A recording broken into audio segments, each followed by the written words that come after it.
Alors, ma restauration sur le film, ce grand classique de 1937, l'une des plus grandes œuvres de Walt Disney, à savoir pour Blanche-Neige. Bien sûr controversé par rapport à ce qui va se suivre par rapport à ce film qui va être une bouse pas possible. Moi, je vous parle de l'original, à savoir celui de 1937. Alors, la première fois que j'ai vu Blanche-Neige, ça a été avec le côté cassette collector de 1995, sorti avec la version française de 1962.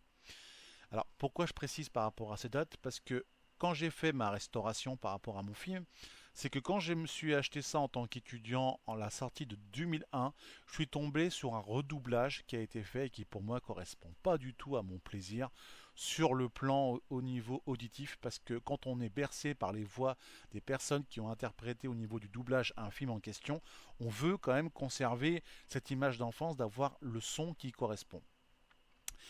Ce savoir-faire ne se fait plus du tout. Déjà, bon, la qualité, l'image, de la mettre en format de 4K, bon, bien sûr, ça voilà.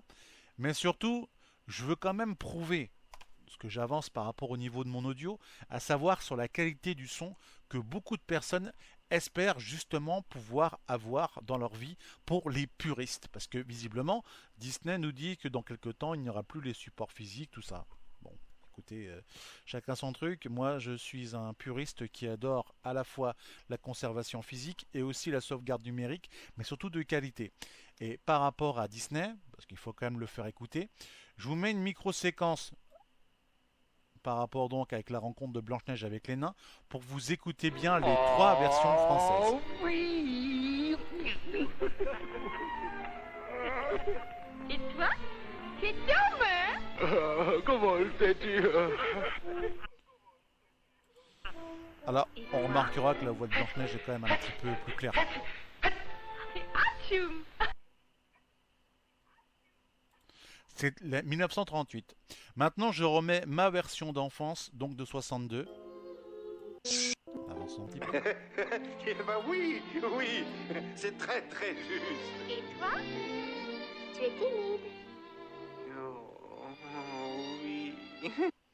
Donc là, vous remarquerez quand même qu'au niveau de la voix, ça change énormément pour ceux qui ont adoré cette voix. Ensuite, la voix de 2001, donc de ce DVD. Et toi, tu es dormeur. Comment le sais-tu? Hop là. Donc là où on va pas se mentir, à travers un film Disney, c'est qu'il y a eu des fois des remasterisations de voix qui ont été changées. Mais ce n'est pas le seul Disney qui a été changé. Il y en a eu beaucoup d'autres auxquels que j'ai refait. Alors c'est vrai que c'est super compliqué de décoter les voix parce que elles n'ont pas été des fois enregistrées directement sur un format DVD hors collector, parce que cette version-là était la version normalement censée être collector, complète de chez Disney, pour justement le côté remasterisé, dont de l'époque du livre de la jungle, de La Belle et la Bête, La Belle au bois dormant, et autres. Euh, quoi d'autre?